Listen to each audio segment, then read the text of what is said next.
hanya dengan Rp15.000 per bulan, Anda telah turut berpartisipasi dalam menyebarkan dakwah bersama Tarbiyah Sunnah. Barakallahu fikum. Bismillahirrahmanirrahim. Assalamualaikum warahmatullahi wabarakatuh. Alhamdulillahilladzi hadana lihadza wa ma kunna linahtadiya laula an hadana Allah. Wa asyhadu an la ilaha illallah wahdahu la syarikalah wa asyhadu anna Muhammadan abduhu wa rasuluh. Ya ayyuhalladzina amanu taqullaha haqqa tuqatih wa la tamutunna illa wa antum muslimun wa ba'd. Alhamdulillah, kembali kita berjumpa untuk melanjutkan kajian tentang urusan yang berkaitan dengan muslimah.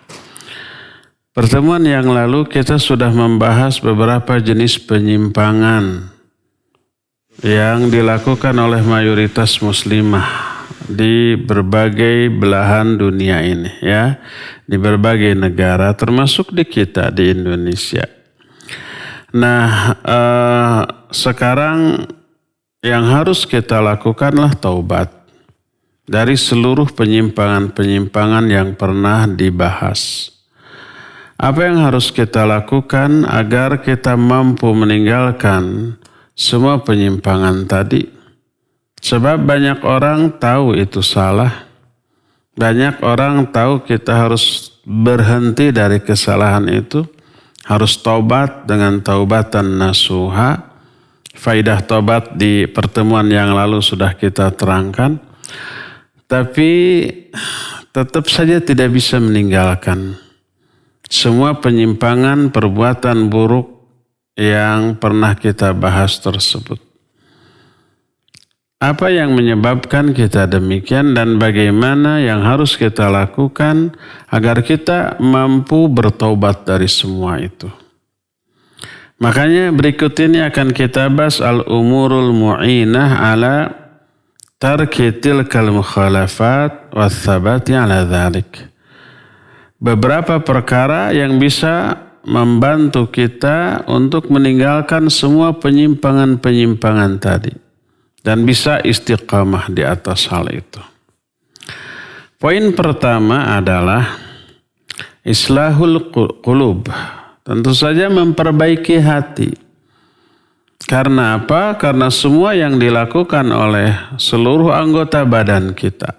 Tangan kita, kaki kita, mata kita, telinga kita, lisan kita, sikap zahir kita. Itu semua hanya pelaksana. Pemerintahnya adalah hati. Yang berkuasa, yang memberi instruksi adalah hati. Makanya apa yang diucapkan mulut, ekspresi wajah, dilakukan oleh tangan dan kaki, kemana kaki melangkah, apa yang dilihat, apa yang difikirkan, semuanya itu adalah indikator dari kondisi hati, gambaran dari kondisi hati. Amalannya buruk, itu cermin dari kondisi hati yang buruk. Amalannya baik, itu gambaran dari kondisi dan keadaan hati yang baik. Sebagaimana sabda Rasul alaihi salatu wassalam, Ana ala wa inna fil jasadi mudghah. Idza salahat, salahal jasadu kulluhu wa idza fasadat, fasadal jasadu kulluhu ala wahyal qalb.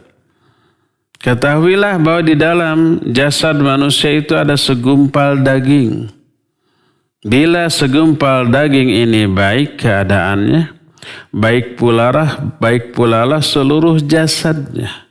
Mananya bila kondisi hati ini yang disebut segumpal daging tadi, keadaannya baik, maka seluruh amalan yang dilakukan oleh jasadnya, oleh anggota badannya, itu akan baik pula, dan apabila rusak maka rusak pula lah. Ingatlah bahwa segumpal daging ini adalah hati.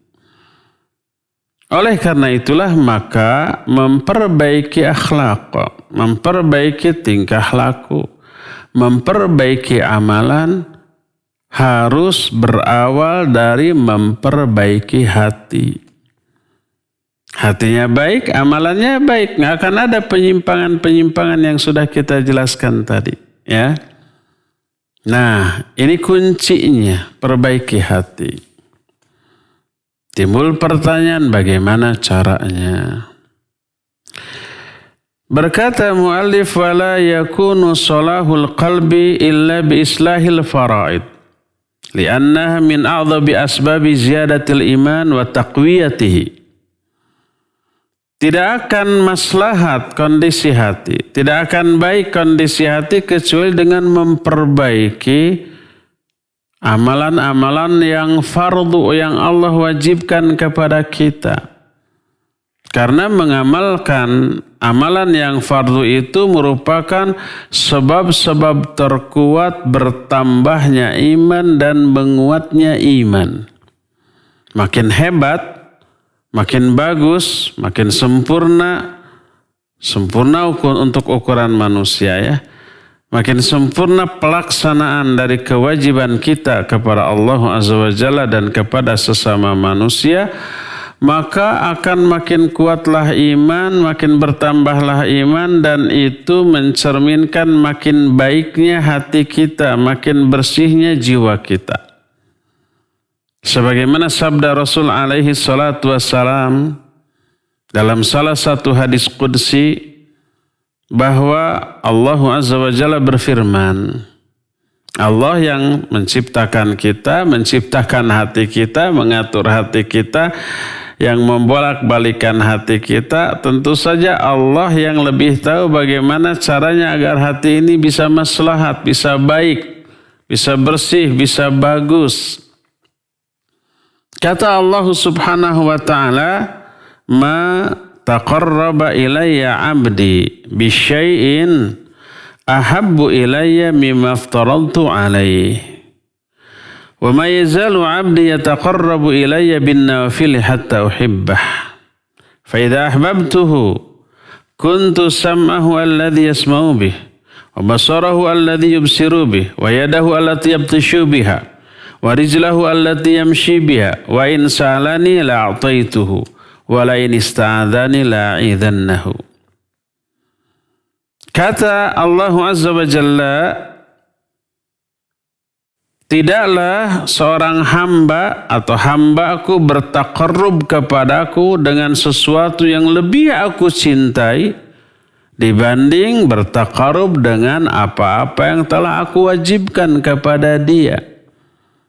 Jadi upaya pendekatan diri kepada Allah yang terbaik,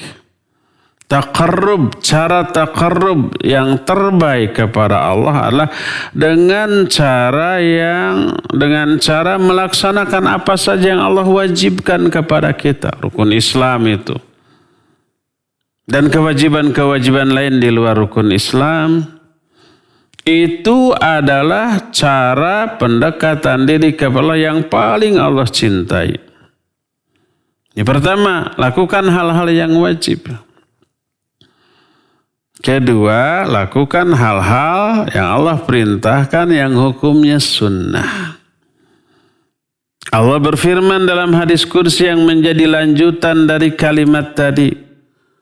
Kata Allah, tidak henti-hentinya hambaku mendekatkan dirinya kepadaku dengan melaksanakan amalan-amalan sunnah hatta uhibbah, sampai aku mencintainya. Allah mencintai dia karena dia melaksanakan yang fardu juga yang sunnah. Orang Sunda bilang fardu kalaku sunnah kalampah. Yang fardu dilakukan, yang sunnah juga dilaksanakan. Allah akan cintai dia. Faida ahbabtuhu. Nah ingat. Apa yang akan dialami oleh orang itu kalau Allah sudah mencintai? Faida ahbabtuhu, kalau aku sudah mencintainya, kuntu sam'ahu alladhi yasma'u bih. Maka aku akan menjadi pendengarannya yang dengannya lah dia akan mendengar. Wa basarahu alladhi yubsiru bih, dan aku pun akan menjadi penglihatannya yang dengannya lah dia akan melihat. Wa yadahu allati yabtishu biha, dan aku pun akan menjadi tangannya yang dengan kedua tangan itulah dia bertindak. Wa rijlahu allati yamshi biha, dan aku pun akan menjadi kedua kakinya yang dengan kedua kaki itulah dia melangkah. Wa in sa'alani la'ataituhu. Kalau dia meminta apapun kepadaku, minta sesuatu, pasti akan aku berikan. Wala in ista'adzani la'uidhannahu, dan kalau dia minta perlindungan, pasti akan aku berikan perlindungan. Hadis ini sahih. Terdapat dalam kitab Sahih Bukhari. Imam An-Nawawi juga menukil hadis dalam kitab Riyadhus Shalihin, bab Mahabbatullah. Ini menjelaskan bahwa cara terbaik untuk bisa membersihkan hati sehingga dicintai oleh Allah adalah taqarrub kepada Allah, mendekatkan diri kepada Allah. Dengan apa? Dengan pertama melaksanakan yang fardu, kedua tambah dengan yang sunnah. Maka pasti orang itu akan menjadi kekasih Allah, orang yang dicintai oleh Allah Azza wa Jalla. Maka apabila seseorang sudah dicintai oleh Allah sehingga Allah menjadi pendengarannya yang dengannya lah dia akan mendengar, penglihatannya yang dengannya lah dia melihat, menjadi tangannya yang dengannya lah dia akan bertindak, menjadi kedua kakinya yang dengannya lah dia akan berjalan, dan seterusnya. Apakah mungkin orang itu akan lebih mendahulukan keinginan hawa nafsunya sehingga terjerumus ke dalam maksiat dan melakukan perbuatan yang Allah murkai? Mustahil. Tidak mungkin. Bahkan ketika orang tersebut meminta kepada Allah agar Allah memalingkan dia dari semua kemungkaran, berlindung kepada Allah dari seluruh kejelekan, niscaya Allah akan berikan permintaannya, niscaya Allah akan berikan perlindungannya. Karena Allah menyatakan, wala in ista'adzani in sa'altani la'ataitu wa in sa'alani la'ataitu. Kalau dia meminta apapun kepadaku, pasti akan aku berikan. Maka orang yang sudah dicintai oleh Allah berdoa, ya Allah palingkan seluruh keburukan, kemungkaran, kejelekan dariku. Allah akan berikan. Kalau dia berlindung, ya Allah aku berlindung kepada engkau dari semua keburukan, kemungkaran, kejelekan. Allah akan berikan perlindungan seperti itu. Oleh karena itulah salah satu cara dan cara yang paling efektif, efisien untuk taqarrub kepada Allah, untuk membersihkan hati adalah taqarrub. Dengan cara apa? Dengan cara melaksanakan semua yang Allah fardukan. Salat, ya, saum Ramadan, zakat, haji, umrah minimalnya bagi yang belum mampu haji, ya.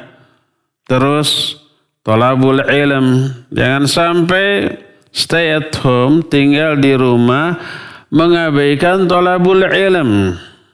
Masih bisa thalabul ilm melalui radio, melalui TV, melalui internet. Tapi yang didengar, yang dibuka adalah kajian-kajian yang bermanfaat. Thalabul ilm dan yang lain-lainnya, ya. Itu kunci yang pertama. Untuk bisa benar-benar bertobat, meninggalkan segala macam yang dimurkai oleh Allah Azza wa Jalla, perbaiki hati. Untuk memperbaiki hati, laksanakan semua yang Allah fardukan dan juga yang Allah sunnahkan. Terus, wa min a'zami ma aftaradahu Allah alaina as-shalah. Di antara kewajiban yang Allah berikan kepada kita yang paling agung adalah salat. Salat ini media komunikasi, dialog antara kita dengan Allah Azza wa Jalla secara langsung. Makanya Allah mewajibkan salat ini kepada Nabi SAW tidak melalui perantara malaikat Jibril, tidak, langsung dipanggil dalam peristiwa apa? Peristiwa Mi'raj. Dipanggil langsung ke langit, ke Sidratul Muntaha. Allah pun menjelaskan tentang kondisi di Sidratul Muntaha ketika Nabi alaihi salatu wasallam dimi'rajkan. Walaqad ra'ahu nazlatan ukhra inda sidratil muntaha. Indaha jannatul ma'wa idh yaghsha sidrata ma yaghsha. Ma zaghal basar wa ma tagha laqad ra'a min ayati rabbihil kubra. Nabi SAW ketika Mi'raj telah melihat bentuk rupa asli dari malaikat Jibril. Di mana? Inda sidratil muntaha. Di sidratil muntaha ketika Mi'raj. Indaha jannatul ma'wa. Di samping sidratul muntaha itu ada surga ma'wa. Idh yaghsha sidrata ma yaghsha. Ketika itu sidratul muntaha ditutupi oleh sesuatu yang menutupinya. Warna-warni yang super indah yang belum pernah terlihat sebelumnya. Ya. Ma zaghal basar wa ma tagha, sampai penglihatan itu fokus, nggak bisa berkedip, nggak bisa berpaling ke yang lain. Laqad ra'a min ayati rabbihil kubra. Sungguh beliau Nabi SAW telah melihat tanda-tanda yang besar dari kekuasaan Allah Subhanahu wa Ta'ala. Itu peristiwa ketika dimi'rajkan, saat itu menerima perintah sholat. Saking agungnya ini sholat, kewajiban yang luar biasa agungnya dalam panah Allah Azza wa Jalla. Makanya kewajiban yang paling agung seusai 2 kalimat syahadat setelah tauhid adalah sholat. Yang apabila kita melaksanakan sholat dengan sempurna, memenuhi rukunnya, wajibnya, sunnahnya, khusyuknya, terus tata caranya, sholat kita sebagaimana tata cara sholat Nabi alaihi salatu wassalam. Siapa orang yang sholatnya demikian, la sholaha batinuh wa zahiruh, pastilah akan baik kondisi batinnya dan juga zahirnya.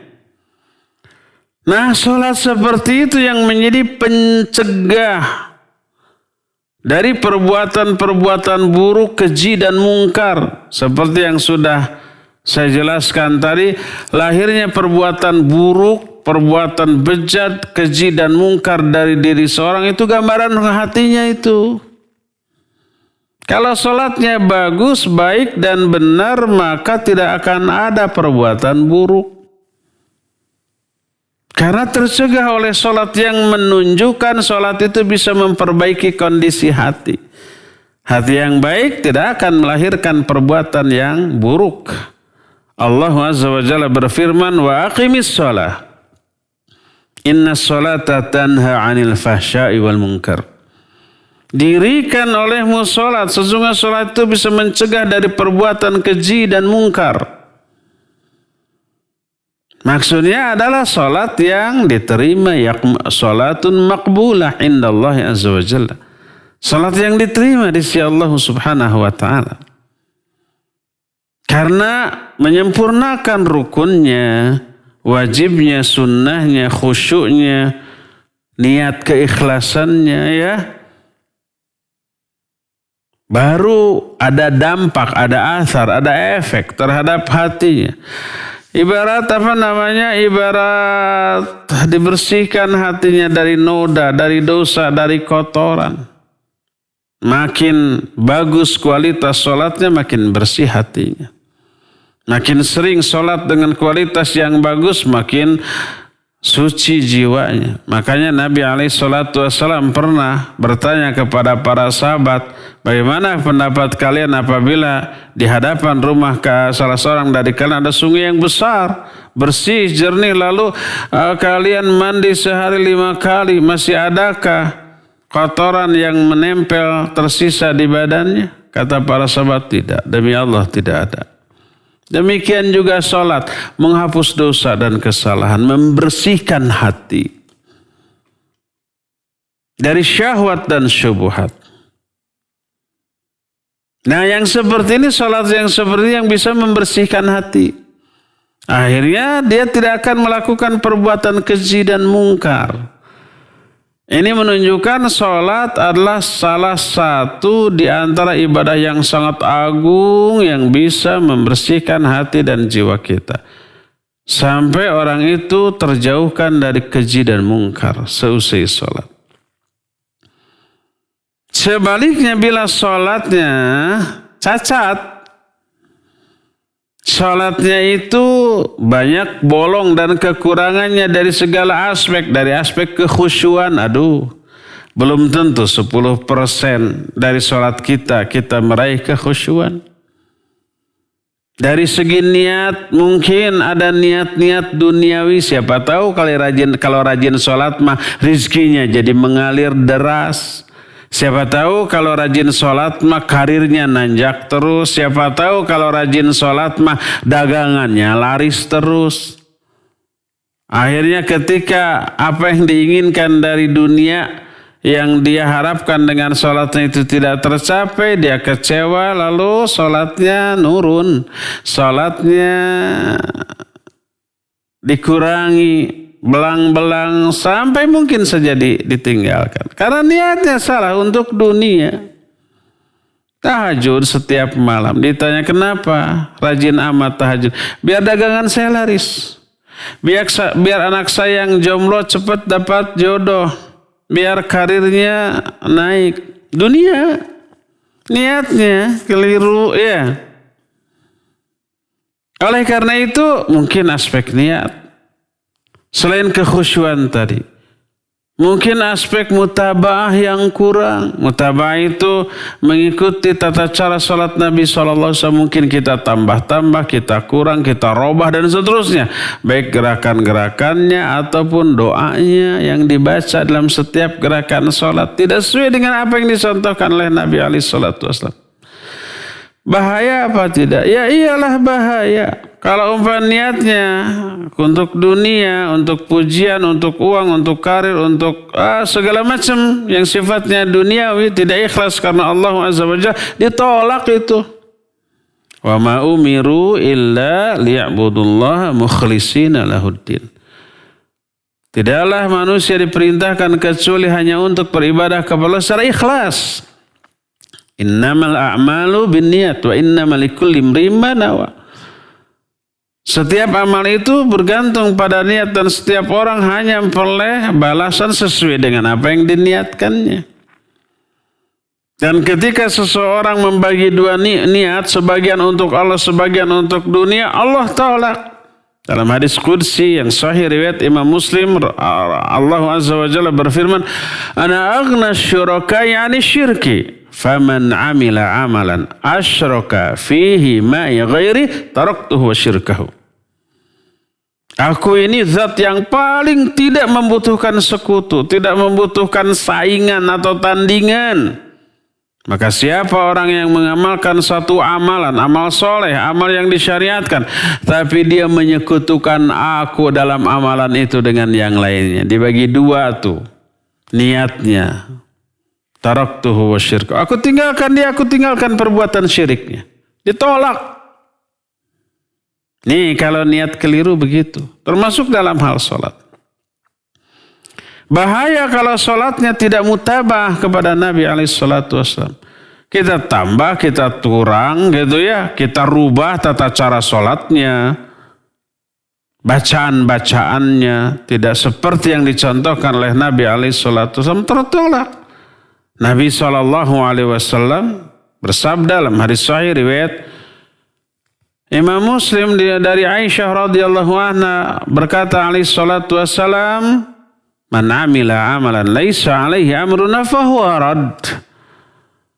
Siapa orang yang mengamalkan satu amalan tapi tidak ada contohnya, tidak ada perintahnya dari aku, maka itu amalan tertolak. Man ahdatsa fi amrina ma laisa minhu fahuwa rad. Dari Aisyah juga, siapa orang yang mengada-adakan satu amalan yang tidak aku contohkan, tidak aku ajarkan, maka amalan itu tertolak. Nah, kalau tertolak baik karena tidak mutabah atau karena tidak ikhlas atau karena tidak khusyuk dalam sholatnya, maka sholatnya nggak ada efek. ke dalam hatinya, nggak akan membersihkan jiwanya, nggak akan mensucikan batinnya. Akibatnya seusai sholat tetap keji dan mungkar. Sholat seperti ini yang oleh Rasul, oleh Allah Subhanahu wa ta'ala diancam dengan azab. Fawailul lil musallin alladzina hum an salatihim sahun walladzina hum yura'un. Alladzina hum yura'un. Wail itu celaka bagi orang yang sholat, itu orang yang sahun dari sholatnya, dan orang-orang yang riya. Bukannya diberi keselamatan, ganjaran, pahala, keridhaan, malah Allah mengancam wail. Celaka orang yang sholat seperti itu. Makanya seusai sholat tetap aja keji dan mungkar.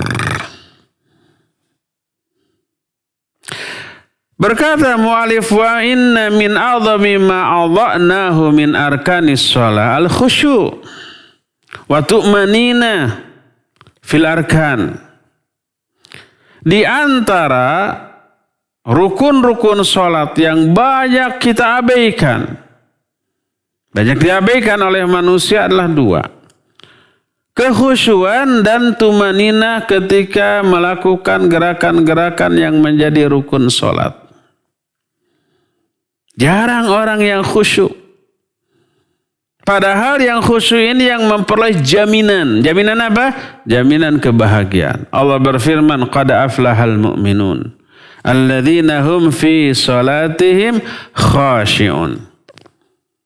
Sungguh berbahagia orang-orang mukmin, yaitu orang-orang yang khusyuk di dalam salatnya.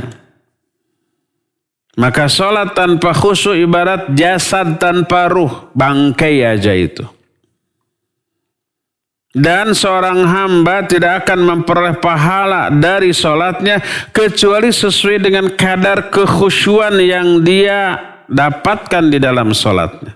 Berapa persen pahala dari sholat kita? Tergantung berapa persen kekhusyuan yang kita raih dalam sholat itu. Sebagaimana sabda Nabi SAW dalam salah satu hadis yang diriwayatkan oleh Imam An-Nasai dan Imam Ibn Hibban, juga Imam Ahmad. Hadis ini dihasankan oleh Syekh Al-Albani rahmatullahi alaih. Berkata Rasul sallallahu alaihi wasallam, innar rajula la yusalli wa la'allahu alla yakuna lahu minha illa ushuruha aw tusuha aw thumunuha aw subuha aw sudusuha aw khumusuha aw rubuha aw thuluthuha aw nisfuha. Ada seseorang yang sholat tetapi tidak ada pahala yang dia dapat dari sholatnya kecuali hanya 1/10-nya atau 1/9-nya atau 1/8-nya, 1/7-nya, 1/6, 1/5, 1/4, 1/3 atau hanya setengahnya. Dan semuanya itu bergantung kepada kadar kekhusyuannya. Berdasarkan hal itulah maka berkata Imam Ibnu Qayyim rahmatullahi alaih, bagaimana caranya agar kita bisa khusyuk di dalam sholat. Kata beliau, wa innama yaqwil amdu ala hudurihi fis sholah wa insyghalihi fiha bi rabbih azza wa jalla idza qahara syahwatahu wa hawahu. Wa illa qalbun qad qaharathu asy-syahwah wa asarahu al-hawa wa wajada asy-syaitanu fihi maq'adan tamakkana fihi kaifa yakhlusu min al-wasawis wal afkar. Kata Imam Ibnu Qayyim, hanyalah yang membuat seorang hamba kuat konsentrasi kekhusyuan di dalam salatnya dan kuat juga menyibukkan diri dengan Allah selama di dalam salatnya adalah apabila dia mampu mengalahkan syahwatnya dan hawa nafsunya. Kalau tidak, hatilah yang terkalahkan oleh syahwat tertawan, terbelenggu oleh hawa nafsu, dan setan memperoleh tempat di dalam hatinya untuk menguasainya. Bagaimana mungkin orang itu bisa lepas dari was-was dan pikiran-pikiran duniawi dalam pikirannya, termasuk di dalam sholat? Di luar sholat yang kepikiran aspek duniawi. Bagaimana caranya bisa dapat uang banyak, dapat kekayaan yang melimpah. Bagaimana caranya agar karirnya nanjak terus, agar bisa memperoleh pangkat, jabatan, kekuasaan yang bisa menjamin kesenangan hidup di dunianya. Itu yang memenuhi pikirannya, hatinya, obsesinya, cita-citanya itu. Maka kalau itu yang mendominasi hati dan pikirannya, otomatis di dalam sholat pun ke bawah-bawah. Gampang bagi setan untuk mengombang-ambingkan hatinya, pikirannya, jiwanya, ya, hayalannya di dalam sholat. Dalam sholat pun kepikirannya urusan dunia. Karena apa? Karena hatinya tertawan oleh hawa nafsunya. Hatinya terbelenggu oleh syahwatnya. Dan itulah mainan setan untuk mengombang-ambingkan pikiran dan kondisi jiwa manusia.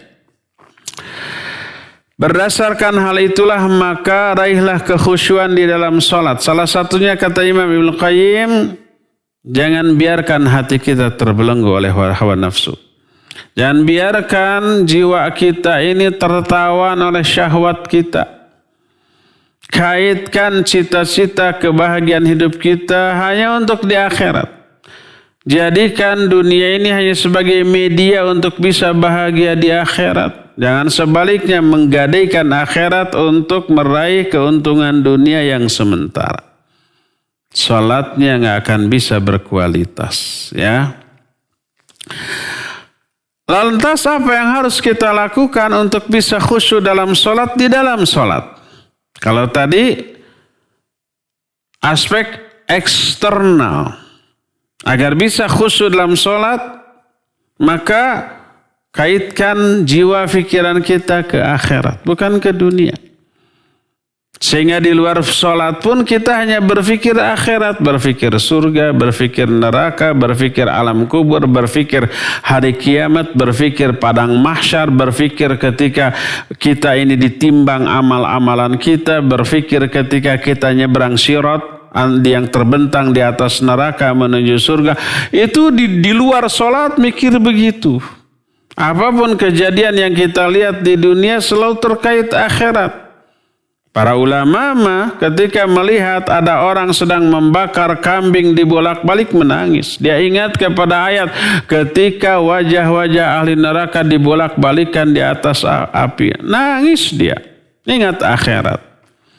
Ketika seorang anak diusir oleh ibunya karena nakal, ditutup pintunya, anak itu kembali menjerit-jerit, ibu buka pintu, saya minta maaf, saya berjanji gak akan mengulang-ulang kembali kesalahan. Terus mengetuk berkali-kali sampai akhirnya ibunya membukakan pintunya untuk anaknya. Dia menangis, apalagi Allah. Sebesar apapun kesalahan hamba, bila hamba itu bertobat kembali mengetuk pintu tobat, maka Allah akan bukakan pintu tobat baginya. Itu selalu begitu, mengaitkan apapun yang ada di dunia dengan akhirat. Kalau di luar sholat seperti itu, maka di dalam sholat lebih-lebih lagi. Karena di dalam sholat semua bacaan, zikir ya, yang kita baca dalam sholat mengaitkan kita kepada akhirat. Kepada keagungan Allah Azza wa Jalla. Kepada ketinggian Allah Subhanahu wa ta'ala. Lihat betapa sinerginya, betapa sesuainya, betapa matchingnya antara gerakan dan doa. Ketika kita ruku itu sikap ketika kita menghinakan diri, membungkuk, ya. Kita merendahkan diri, menghinakan diri. Allah Maha Suci dari kehinaan dan kerendahan, maka kita baca Subhana. Maha Suci Allah, artinya Allah suci dari kehinaan. Terus kita menghinakan diri menyebut nama Allah yang agung. Subhana rabbiyal azim. Maha suci Allah Rabbku yang maha agung. Kita sebut Allah yang maha agung ketika kita menghinakan diri di hadapan Allah dengan cara yang ruku. Dengan cara ruku. Ketika kita sujud, kita merendahkan diri serendah-rendahnya. Ketika merendahkan diri, kita sucikan Allah dari kerendahan. Subhana, maha suci Allah dari kerendahan. Terus kita sebut Allah yang maha tinggi. Subhana rabbiyal a'la. Maha suci Allah yang maha tinggi. Kita sebut Allah tertinggi ketika kita merendahkan diri serendah-rendahnya. Sampai kepala yang kita agungkan, kita taruh di tempat yang paling rendah. Sesuai kan? Ada penghayatan ya di dalam setiap gerakan dan bacaan sholat. Maka klop jiwa, pikiran, hati kita dengan bacaan dan dengan sikap tubuh ketika sholat. Jadi itu yang pertama dalam masalah secara eksternal, bebaskan diri kita dari syahwat, dari belenggu dunia, dari hawa nafsu. Nah, kedua secara internal, apa yang harus kita lakukan agar sholat kita khusyuk? Di antara hal yang bisa membantu kita untuk khusyuk di dalam sholat adalah menyempurnakan gerakan sholat dan bacaan sholat. Cara berdiri yang benar, cara ruku yang benar, cara sujud yang benar, cara duduk yang benar. Pelajari ketika kita umpamanya ruku, ya pelajari bagaimana posisi tulang punggung. Orang kan jarang perhatian posisi tulang punggung, harusnya lurus, nggak boleh bengkung. Di mana kedua tangan ini diletakkan ketika ruku? Apa di batok lutut, di bawah lutut, apa di atas lutut? Bagaimana posisi jari? Apakah rapat ataukah renggang? Ya, bagaimana pandangan melihat kemana? Bagaimana si tangan sikut? Apa bengkok? Apa lurus? Semua itu rinci diterangkan dalam hadis. Bagaimana ketika sujud? Berapa anggota sujud? Ya. Dijelaskan dalam hadis ada 7. Umirtu an asjuda ala sab'ati a'zam. Aku diperintahkan untuk sujud di atas 7 anggota. Bagaimana posisi jari-jari? Apa rapat? Apakah renggang? Apa sama dengan ketika ruku ataukah berbeda? Bagaimana posisi tulang punggung? Ya, di mana tangan ini diletakkan? Apa sejajar dengan bahu ataukah di pinggir lutut, kiri kanan lutut, ataukah rapat dengan lutut, ataukah renggang dengan lutut? Perhatikan itu. Rinci dalam hadis diterangkan. Kita bukan saatnya membahas masalah fikih kaifiat sholat. Makanya tidak akan dijelaskan. Cuma itu gambaran umum. Terus panjangkan rukunya, sujudnya, i'tidalnya, duduknya. Panjangkan sujudnya bukan tiarap, bukan ngadapang. Itu bukan sujud. Maksudnya lamakan. Sebagaimana Nabi alaihi salatu wassalam pun demikian. Dan ini yang menyebabkan orang tidak bisa khusyuk karena apa? Karena tidak sempurna dalam melakukan gerakan-gerakan sholat. Tidak dilamakan, tidak dinikmati. Antara gerakan sikap dalam sholat dengan bacaan tidak dinikmati. Ini yang merampas kekhusyuan kita dalam sholat. Rasul SAW antara berdiri, ruku, i'tidal, sujud, duduk antara dosa itu hampir sama lamanya. Sebagaimana diterangkan dalam salah satu hadis sahih riwayat Imam Muslim, juga Imam Bukhari dalam kitab sahihnya secara mukhtasar, bahwa Rasul SAW diterangkan oleh Al-Bara bin Azib radhiyallahu anhuma. Dia berkata, "Ramaqtus salata ma Muhammadin sallallahu alaihi wasallam, fawajadtu qiyamahu wa ruku'ahu wa i'tidaluhu ba'da ruku' wa sujudahu wa julusahu baina sajdatain ma baina taslim wal insiraf qariban minas sawa." Aku memata-matai salat Nabi sallallahu alaihi wasallam. Dilihat. Tentu saja Itu dilakukan karena ingin benar, ingin seperti salat Rasul sallallahu alaihi wasallam, karena beliau bersabda, "Shallu kama ra'aitumuni usolli." Salatlah kalian sebagaimana kalian melihat aku salat, kan gitu ya. Maka diperhatikan. Maka aku temukan antara berdirinya, rukuknya, i'tidal ba'da ruku, sujudnya, duduknya antara dua sujud, dan juga antara salam dengan berpalingnya beliau dari sholat, itu kira-kira sama lamanya. Tumaninah banget. Sa'id bin Jubair mendengar Anas bin Malik radhiyallahu an berkata, "Ma shallaitu wara'a ahadin ba'da Rasulillah sallallahu alaihi wasallam asbaha salatan bi Rasulillah sallallahu min hadzal fata," yakni Umar bin Abdul Aziz. Qala faharazna fi ruku'ihi 10 tasbihat wa fi sujudi 10 tasbihat. Aku tidak pernah sholat di belakang seorang pun seusai Rasul sallallahu alaihi wasallam yang sholatnya lebih mirip daripada sholat Rasul sallallahu alaihi wasallam dibanding pemuda ini nih. Yang dimaksud pemuda itu adalah Umar bin Abdul Aziz radhiyallahu an. Seorang khalifah yang agung yang disebut termasuk minal khulafair rasyidin. Termasuk salah satu khalifah rasyidin, ya. Keilmuannya, kesolehannya sudah menjadi buah bibir. Sampai Anas menyatakan, aku belum pernah sholat di belakang seseorang yang sholatnya lebih mirip dengan sholat Rasul sallallahu alaihi wasallam dibanding pemuda ini. Maka Sa'id bin Jubair menyatakan, maka aku pun mengintip tata cara sholat Umar bin Abdul Aziz. Maka aku hitung ketika ruku kira-kira beliau membaca 10 kali tasbih, dan ketika sujud juga membaca 10 kali tasbih. Ketika ruku subhana rabbiyal azim. Kalau kita kan umumnya 3 kali pun ngebut. Sampai-sampai vokalnya itu enggak jelas. Subhanallah, sudah gitu kan. Enggak jelas. Kalau beliau ya jelas.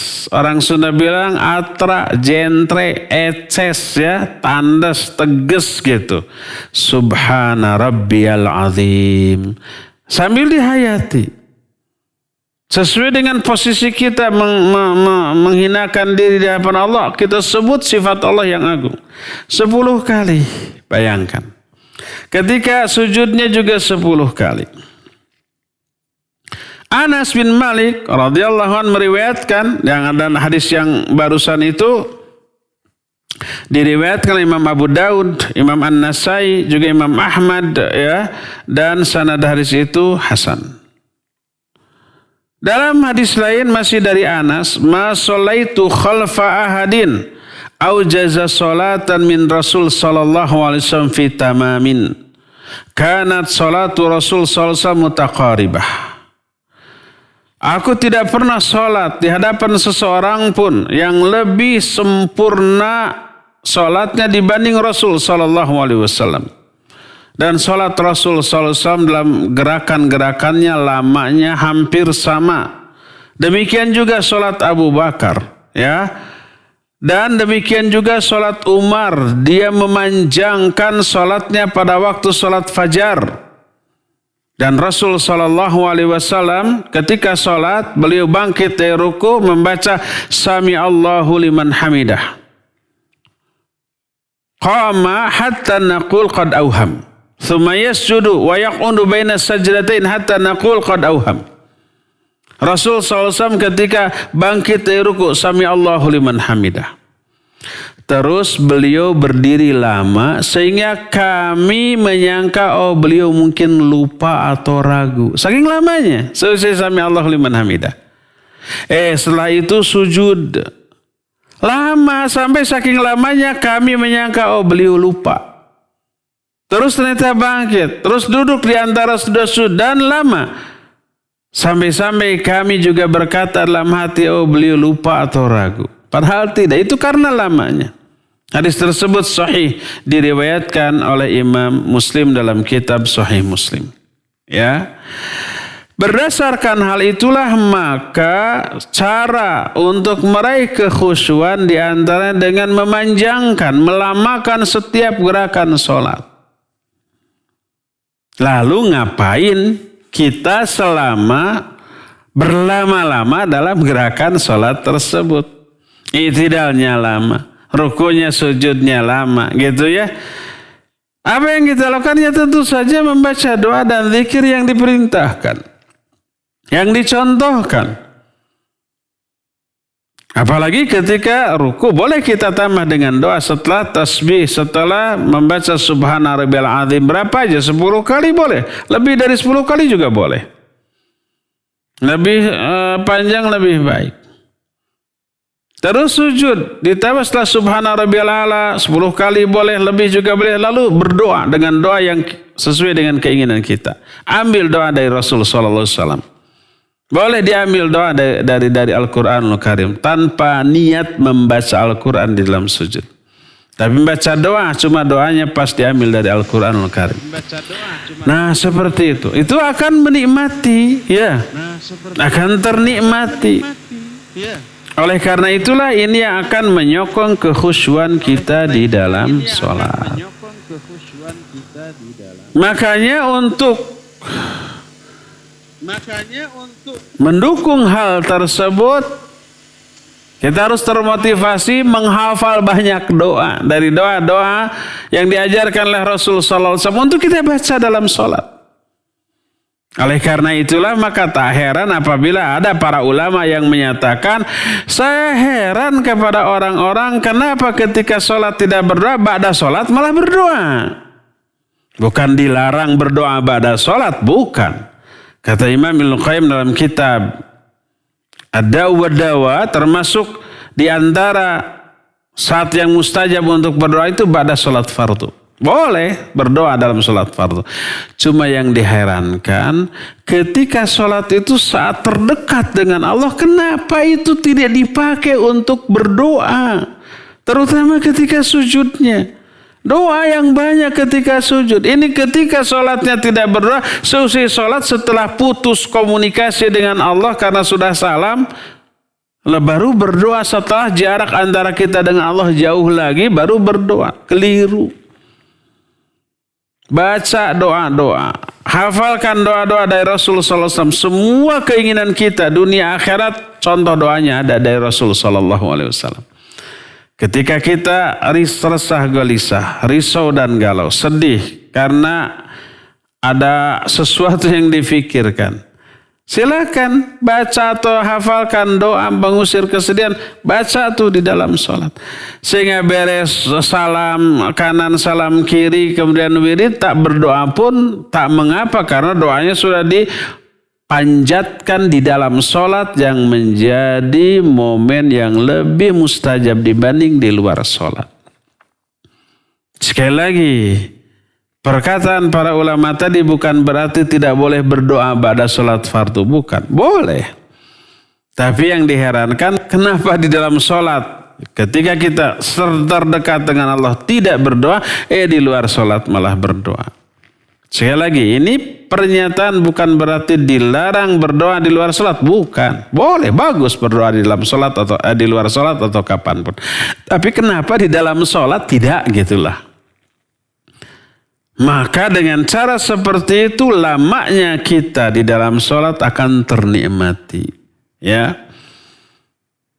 Maka Rasul sallallahu alaihi wasallam banyak mencontohkan bagaimana lamanya beliau ketika sholat. Dan ini sekali lagi lamanya kita dalam sholat, dalam ruku, dalam sujud hanya bisa kita lakukan ketika kita sholat sendirian. Kalau berjamaah nggak bisa. Sebagai imam kita harus mempertimbangkan kondisi makmum. Sebagai makmum kita nggak bisa berlama-lama. Kalau imamnya tidak lama ya kita harus mengikuti gerakan imam. Satu-satunya momen di mana kita bisa berlama-lama dalam sholat kita adalah sholat sunat. Itu sendirian. Lakukan sendirian di rumah, tak ada orang yang tahu, ya. Ini akan membantu kita untuk apa? Untuk meraih kekhusyuan. Ini yang pertama. Kedua, Mutabah. Salah satu cara meraih mutabah itu adalah cara meraih kekhusyuan dengan mutabah. Mengikuti sunnah Rasul SAW. Pertama, siapa orang yang berpegang teguh kepada sunnah Rasul SAW, itu Allah akan tolong, akan bantu, akan Allah balas. Allah itu disebut dengan sebutan syakur. Syakur itu maha berterima kasih. Maha pembalas terhadap kebaikan yang dilakukan oleh manusia. Salah satu balasan kebaikan seseorang Allah berikan di dunia. Salah satu balasan orang yang benar ibadahnya, Allah akan berikan ketenangan, ketentraman atau manisnya iman. Salah satu balasan yang langsung Allah berikan kepada orang yang berpegang teguh kepada sunnah Nabi SAW dalam melaksanakan al-Islam ini, Allah berikan dukungan berupa hidayah, berupa dimudahkan, berupa dikhusyukan. Makanya Nabi SAW pernah sholat di atas mimbar kemudian berkata, innama sonatu hadha lita'tamu bi wa lita'lamu sholati. Aku melakukan hal ini hanya dalam rangka agar kalian mengikuti aku dan agar kalian mengetahui tata cara sholatku. Lalu beliau menyatakan, sallu kama ra'aitumuni usolli. Sholatlah kalian sebagaimana kalian melihat aku sholat. Ketika orang sholat tapi tata cara sholatnya berbeda dengan apa yang dicontohkan oleh Nabi SAW, terancam tertolak. Man amila amalan laisa alaihi amruna fahuwa rad. Siapa yang melakukan satu amalan, sholat tapi nggak ada contoh dalam melaksanakan tata cara sholatnya, tidak mencontoh aku, itu tertolak. Suatu saat Hudzaifah melihat ada seseorang sholat tapi ruku sujudnya itu tidak sempurna. Tidak tumaninah. Apa kata Hudzaifah radhiyallahu an? Kata Hudzaifah, ada sini dalam kitab Sahih Bukhari, ma shallaita walau mutta ala ghairil fitrah allati fatarallahu Muhammadan sallallahu alaihi wasallam. Kamu belum sholat. Seandainya kamu mati dalam keadaan sholatmu seperti ini, berarti kamu mati bukan di atas fitrah yang Allah telah menciptakan Nabi SAW di atas fitrah tersebut. Perhatikan dua aspek ini, ya. Itu aspek kekhusyuan tadi dan aspek mutabah, dan itu besar sekali pengaruhnya kepada kebersihan hati. Di saat orang melakukan sholat tidak khusyuk, hatinya tetap kotor. Tidak ikhlas, hatinya tetap kotor. Tidak mutabah juga hatinya tetap kotor. Dan kotornya hati akan melahirkan kotornya perbuatan. Fahsya dan mungkar tetap lahir dari perilaku orang tersebut. Karena hati yang kotor disebabkan karena sholatnya tidak menjadi pembersih terhadap hatinya. Inilah cara yang pertama untuk membersihkan, memperbaiki hati, perbaiki sholat. Ya, inilah yang bisa kita terangkan di dalam sore hari ini. Insya Allah poin-poin berikutnya akan kita teruskan di pertemuan yang akan datang. Sekarang kita masuki sesi tanya jawab. Wassallallahu ala nabiyina Muhammadin wa ala alihi wa ashabihi wasallam. Silakan. Baik Ustaz, alhamdulillah, terima kasih atas materi kajian ilmiah yang penuh manfaat di kesempatan sore hari ini. Semoga Allah Subhanahu wa taala berikan pemahaman untuk para pendengar maupun pemirsa yang tentunya dapat mengamalkannya dalam kehidupan. Baik para pendengar maupun pemirsa dimanapun Anda berada, kita masuk ke sesi tanya jawab. Silakan Anda yang ingin terhubung melalui layar telepon 0218236543 dan pertanyaan pesan singkat ke nomor 0819896543. Baik, kita coba angkat di layanan telepon di kesempatan sore hari ini. Nah, silakan. Assalamualaikum warahmatullahi wabarakatuh. Ya, waalaikumsalam warahmatullahi wabarakatuh. Dengan siapa, dari mana? Dengan Ibu Samina di Cibinong. Silakan Ibu. Nah. Setiap kewajiban yang Allah perintahkan itu tumbuh pahala. Setiap kemaksiatan itu tumbuhnya dosa. Saya di buku catatan Ilin itu gimana ya, apa misalnya pahala kayak tapi fisika nilainya berapa, matematika nilainya berapa. Apakah kayak gitu tak? Mohon nasihat Ustaz, jazakumullah khairan. Assalamualaikum warahmatullahi wabarakatuh. Waalaikumsalam warahmatullahi wabarakatuh. Demikian Ustaz, silakan. Taib, Ibu dari Cibinong, barakallahu fiik, sudah bertanya barusan ya. Iya. Setiap perbuatan Allah beri pahala dan apabila ditinggalkan dapat dosa. Seolah-olah perhitungan banget kita gitu ya. Apakah itu ikhlas? Sama dengan mengerjakan matematika, nilainya begini-begini. Atau sama dengan seperti pedagang gitu. Seolah-olah kita ini bisnis dengan Allah. Ya, kalau umpah kita beribadah dapat keuntungan. Kalau enggak kita rugi. Apakah memang benar demikian? Dan apakah ini tidak keluar dari zona keikhlasan? Iya, terima kasih. Tentu saja tidak. Tidaklah Allah dan Rasulnya mengiming-imingi kita dengan pahala agar kita termotivasi untuk beramal kalau hal itu terlarang. Beramal karena ingin pahala, ingin surga, karena takut neraka, itu diiming-imingkan oleh Allah dan Rasulnya. Sehingga apabila kita termotivasi beramal karena ingin masuk surga, ingin pahala, ingin rahmat ya, dan karena ingin dibebaskan dari api neraka, itu benar. Tidak bertolak belakang dengan keikhlasan. Karena apa? Karena definisi ikhlas, jangan dibatasi. Ikhlas itu amalan untuk mencari ridha Allah. Siapa yang mencari pahala atau mencari surga berarti tidak ikhlas. Itu kebablasan tuh orang. Ikhlas itu meniatkan amalan untuk meraih apa-apa yang ada di sisi Allah. Apa yang ada di sisi Allah? Ya selain ridho Allah, pahala dari Allah, rahmat dari Allah, surga Allah, dibebaskan dari api neraka. Itu yang ada di sisi Allah Azza wa Jalla. Yang tidak boleh meniatkan amalan untuk meraih apa yang ada di tangan manusia. Ingin meraih pujian mereka, ingin dibayar oleh mereka, ingin diberikan sanjungan, diberi likes, jempol. Nah itu yang tidak boleh. Untuk manusia berarti, berkata Fudail bin Iyad rahimahullahu ta'ala, tarkul amali li ajlin nas riya, wal amalu li ajlin nas syirkun. Meninggalkan satu amalan karena manusia itu riya, beramal karena manusia itu syirik.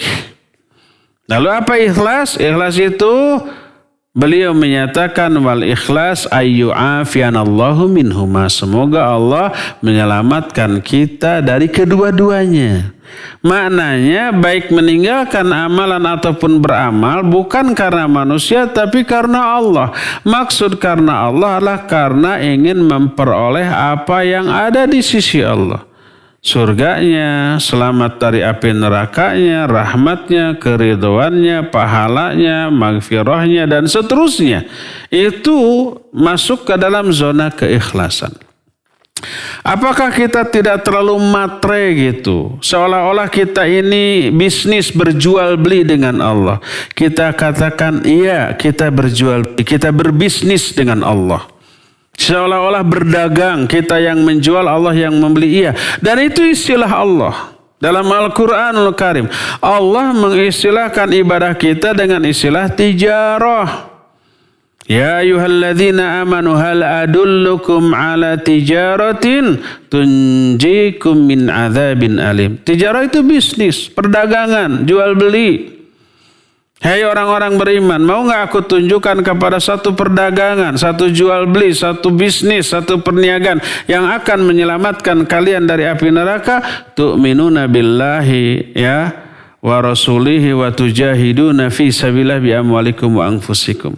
Yaitu kalian beriman kepada Allah juga kepada Rasulnya dan kalian berjihad dengan harta dan jiwanya di jalan Allah. Allah sebut itu dengan sebutan tijarah. Terus Allah jelas-jelas menggambarkan dengan jual beli. Innallaha ashtara minal mu'minina anfusahum wa amwalahum bi anna lahumul jannah. Allah telah membeli jiwa dan harta orang-orang mukmin dengan surga. Yuqatiluna fi sabilillah fayaqtuluna wa yuqtalun wa'dan sampai di akhir ayat itu dikatakan fastabshiru bi bai'ikum alladzi bay'atum bih, maka berbahagialah kalian dengan jual beli kalian yang kalian jual belikan dengan Allah.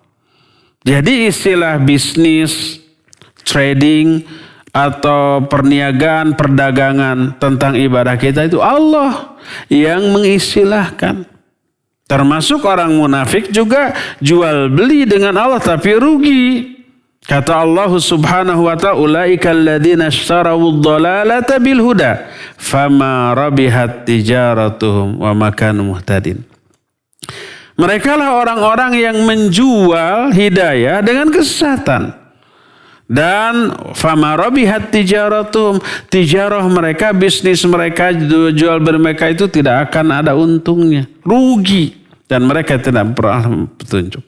Berdasarkan hal itulah maka sampai-sampai kadang-kadang Allah ataupun Rasulnya dalam Quran dan hadis menyebut angka ketika memberi balasan kepada manusia. Man jaa bil hasanah falahu asyru amsalihha. Siapa orang yang melakukan satu kebaikan, Allah berikan pahala 10 kali lipat. Mathalul ladzina yunfiquna amwalahum fi sabilillah kamathali habbatin anbatat sab'a sanabil fi kulli sumbulatin mi'atu habbah. Perumpamaan orang-orang yang menginfakkan harta di jalan Allah, taubahnya seperti orang menanam satu benih. Dari satu benih tumbuh 7 batang. Dari setiap batang 100 benih. Satu batang 100 benih, 7 batang 700 benih. Allah ganti lipat, Allah ganti orang yang infak di jalan Allah 700 kali lipat. Allah sebut angka. Ya memang seperti itulah penjelasan syariat.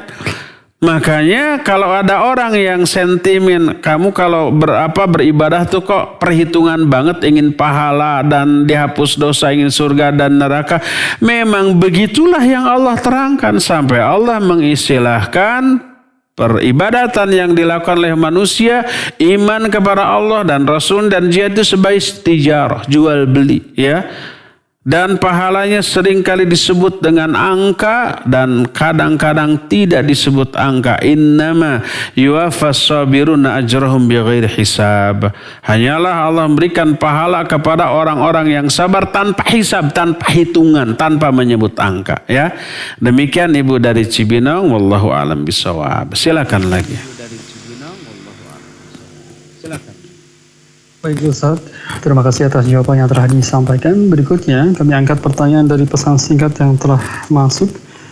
Baik, Ustaz ingin bertanya, apakah dalam sholat dibolehkan membaca surat-surat pendek yang sama di rakaat 1 dan 2? Syukran Ustaz. Iya, barakallahu fiik. Tidak ada larangan membaca surat yang sama di setiap rakaat. Baik karena alasannya cuma itu-itunya yang hafal. Yang hafal cuma kulhu. Maka setiap rakaat baca kulhu seusi Fatihah. Rakaat pertama kulhu, rakaat kedua kulhu lagi. Pas pada waktu taraweh umpama pandemi seperti ini, setelah salat tarawehnya umpamanya di rumah 11 rakaat atau mungkin saja ada di antara saudara kita yang 23 rakaat. Setiap rakaatnya kulhu terus, boleh enggak? Boleh, sah. Sah-sah saja, ya.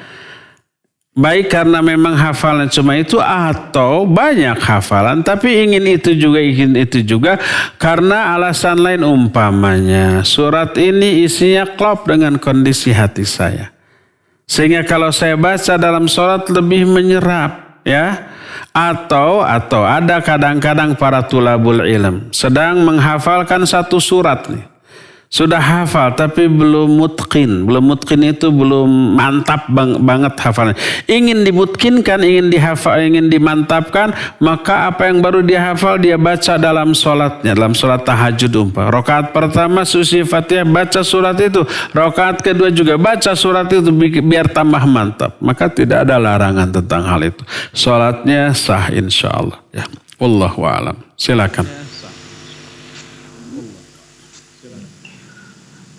Baik Ustaz, jazakumullahu khairan atas jawaban yang telah disampaikan. Berikutnya pertanyaan kembali dari pesan singkat yang telah masuk.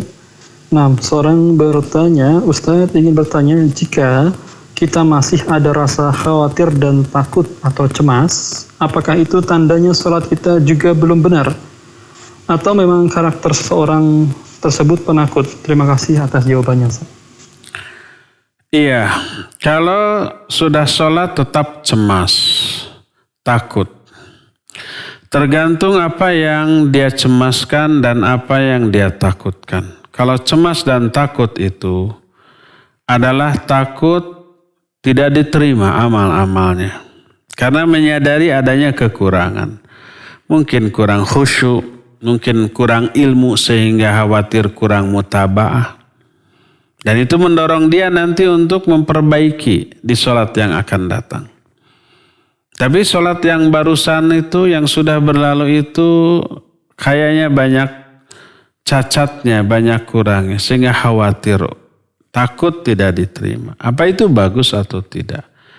Itu bagus. Begitulah sikap para sahabat, orang-orang mukmin yang oleh Allah digambarkan dalam Al-Quran. Alladzina yu'tuna ma'atau wa qulubuhum wajilah. Mereka itu orang-orang yang sudah mengamalkan amal-amal yang mereka lakukan, tapi hati-hati mereka itu takut. Sudah beramal tapi kok takut. Sehingga Aisyah radhiyallahu anha salah faham. Wahai Rasulullah, apakah yang dimaksud itu adalah mereka yang sudah mencuri, sudah mabuk gitu ya, sehingga sudah beramal lalu takut kena azab? Kata Nabi SAW, laisal amru kama tadhunnin. Oh, ayat ini bukanlah seperti yang kamu duga. Tapi mereka yang dimaksud dengan ayat ini adalah orang-orang yang sudah melakukan maksimal ibadah yang mereka lakukan, tapi hati-hati mereka takut kalau amalan tersebut ditolak dan tidak diterima oleh Allah Subhanahu wa taala. Jadi kalau cemas dan takutnya itu karena itu bagus. Dan itu akan mendorong dia untuk memperbaiki sholat dia di masa yang akan datang. Harus lebih bagus daripada sholat yang sebelumnya. Itu kalau takut dan cemasnya karena itu. Tapi kalau takut dan cemasnya itu karena urusan duniawi. Urusan duniawi seperti contoh, ada kasus ini. Ada satu kantor melakukan rapid test di musim pandemi atau swab. Semua kawan-kawannya sudah terbukti negatif, tinggal dia. Tapi dia selama ini sudah berupaya maksimal. Pakai masker, social distancing gitu ya, pakai hand sanitizer, pokoknya sudah maksimal. Protokol kesehatan sudah diberlakukan secara ketat. Dan tidak ada gejala apa-apa. Tapi dia cemas, aduh jangan-jangan kena. Takut sampai stres. Dengan doa, dengan sholat tidak hilang itu. Padahal nggak ada alasan untuk takut terkena. Karena apa? Karena data-data yang ada tidak ada satupun yang menunjukkan dia akan kena. Pertama, lingkungannya tidak ada yang kena. Semua kawan-kawannya itu umpamanya sudah terbukti negatif ya. Dia selama ini juga selalu menjaga diri dengan memakai masker selalu ya, menjauhi kerumunan, menjauhi kontak fisik gitu. Selalu cuci tangan, selalu pakai hand sanitizer. Nggak ada satupun data yang menyebabkan dia akan terkena. Tapi menunggu hasil swab itu dia cemas. Berdoa nggak menghilangkan kecemasannya ya. Sholat tidak menghilangkan kecemasannya. Karena dalam sholat juga memikirkan itu. Maka cemas seperti ini adalah cemas yang tercela, mazmum. Karena apa? Karena pertama, kecemasan, kegelisahan itu tidak hilang dengan zikir, doa dan sholat. Menunjukkan kualitas zikirnya, doanya dan sholatnya itu buruk. Sehingga tidak bisa merubah kondisi perasaan hatinya dan tidak bisa mengusir kecemasannya. Itu yang pertama.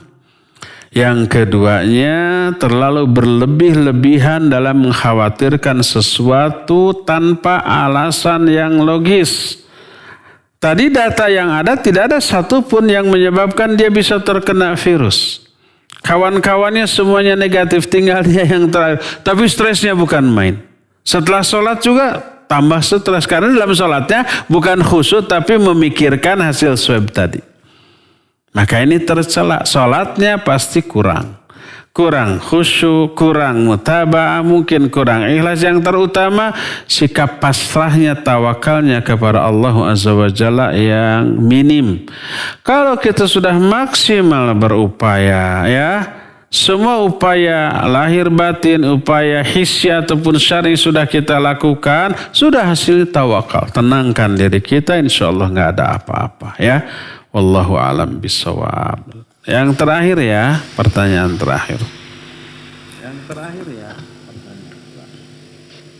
Baik Ustaz, jazakumullahu khairan atas jawaban yang telah disampaikan. Berikutnya, bagi Anda yang ingin bertanya secara langsung melalui layanan telepon, silakan 0218236543. Ya, halo. Halo. Ya, assalamualaikum. Waalaikumsalam. Baik, Pak dengan Ustaz, siapa, dari mana? Dengan hamba Allah di Papua. Silakan. Mau bertanya, tadi bilang masalah baca Subhanallah Rabbil Azim 10 kali di waktu ruku dan Subhanallah Rabbil A'la 10 kali di waktu sujud. Itu Pak Ustaz, tolong sebutkan lagi dalilnya ya Pak Ustaz.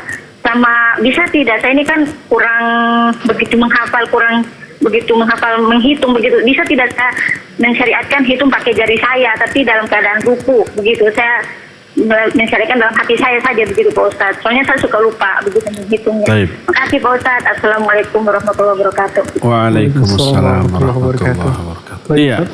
Silakan.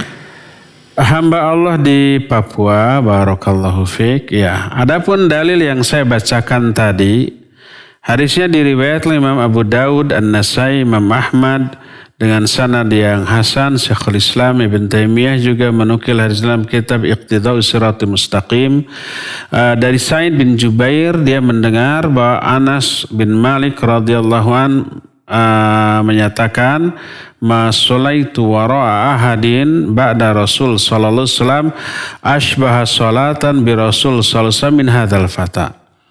Kata Anas, aku tidak pernah sholat di belakang seseorang yang sholatnya menyerupai Rasul sallallahu alaihi wasallam dibanding pemuda ini.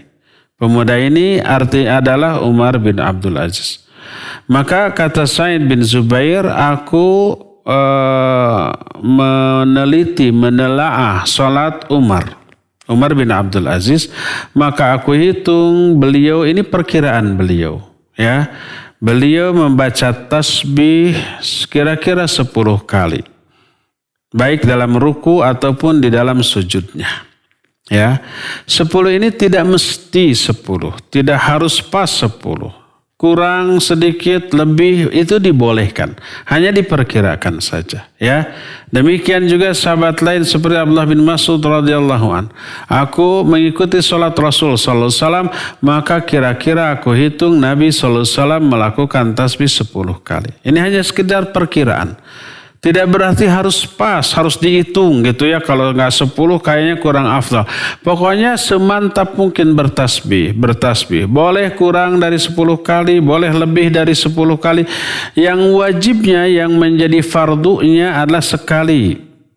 Selebihnya sunnah, sampai 3 kalinya sunnah. Lebih dari 3 kali lebih bagus. Lebih dari 10 kali lebih bagus. Sehingga kita tidak harus repot-repot dengan menghitung bilangan dengan jari. Umpamanya ketika ruku, 1 tasbih kita gerakan 1 jari kelingking umpamanya.